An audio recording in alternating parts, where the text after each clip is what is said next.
Hey everybody, it's Brian Hart Hoffman, and today I'm baking with sourdough discard. I know you have your starter at home, everybody's baking sourdough, but when you taste these sourdough scones that you can use any mix-in you want, you'll see how your weekend breakfast will be upgraded in no time. Let's get in the kitchen, these are gonna be delicious. For this recipe, I'm using my food processor to make the majority of this scone dough. I'll start with all-purpose flour in the work bowl of the food processor, and I'll add granulated sugar, baking powder, and salt. Get all that out of the bowl, and then I'm simply gonna put the top on, make sure all the clicks happen. Yeah, I've gotta and pulse 3 times until all of the ingredients are combined. You're just wanting, it'd be the same as whisking in a bowl. You're just wanting to combine those ingredients. Now, to that I'll add some cubed cold butter. And you do want cold butter because we want little bits of the butter to stay intact so that we get really great texture, and we don't want melted butter. So you're working with cold butter, and also using a food processor allows the butter to stay cold so that you aren't touching it with your hands if you were using your hands to break down the butter. You could do it by hand if you don't want to use a food processor. But about 10 to 12 pulses of the food processor until the butter has been broken up. And you're looking for some big pieces to remain, but we're not wanting to completely break the butter down, because you still want like bits of really good butter in these scones. So a few more pulses and we should be there, and I'll show you what it looks like. It's like a little dance. Can you feel it? Just the oomps, oomps, oomps. All right. Here is the flour and butter mixture.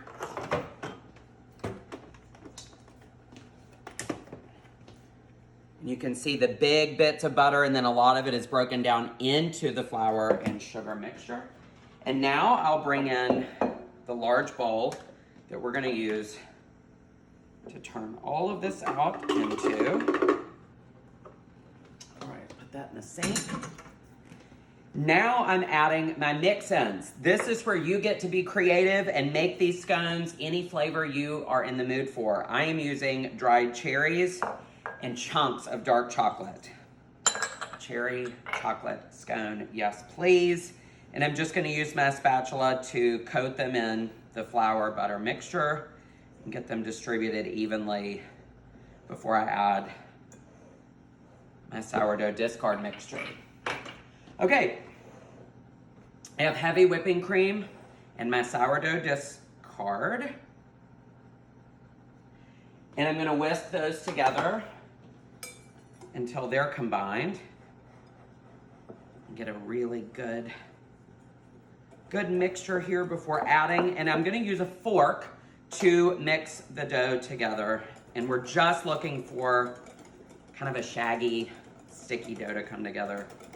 Once I get all of this added, I'll take out the spatula, and I'm gonna start by using a fork, and I'm just gonna stir some as I pour in this milk and sourdough discard mixture. Let me get a spatula here because I want to make sure I get all of this goodness into the bowl. Okay, now using the fork, I'm just gonna make sure I'm getting it combined, make sure it's all evenly distributed. We don't want some wet clumps and dry areas because we do want our scones to actually stick together and bake. All right, look, it's just a few turns with the fork. We've got a little sticky, shaggy dough right here, and now I'll clean things up and we'll turn it out and work them into scones. All right, so I'm just flouring my work surface, and I'm gonna turn out the scone dough. Get it all out of the bowl.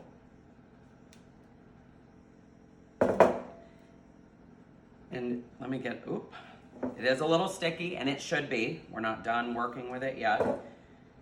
Gotta get all of this out of the bowl. All right, and then some flour on your hands so that it doesn't stick. You might even want to put a little flour over the scone dough. I'm gonna knead a few times until this dough really comes together. And I can see my mix ends are distributed evenly. And I just turn and fold and press. That's gonna help to get some nice layers in here as well.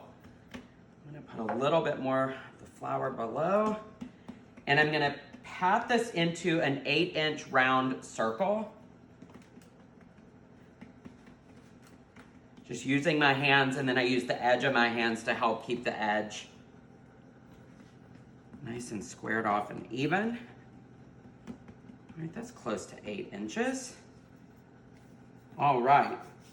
You can use a sharp knife or a bench scraper, and I have this really, really large bench scraper that we worked with Erin at Factor Goods to create for a Bake From Scratch product line. It's one of my favorite tools in the kitchen. And it helps me to get really nice, clean lines when I'm cutting scones and dough. And you may need to put a little flour on the edge if you notice the dough sticking. But the thing I love about this is it lets me get all the way across at one time. All right, so I've got 4. I need 8. So I'm gonna cut that in half. One more cut.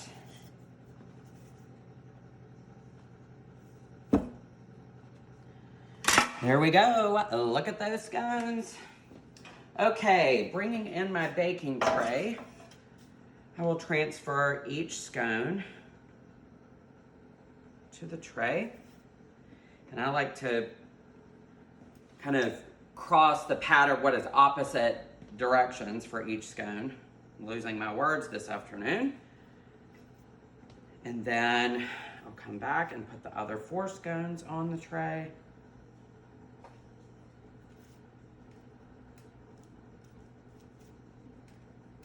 Make sure they all get separated. Ta-da!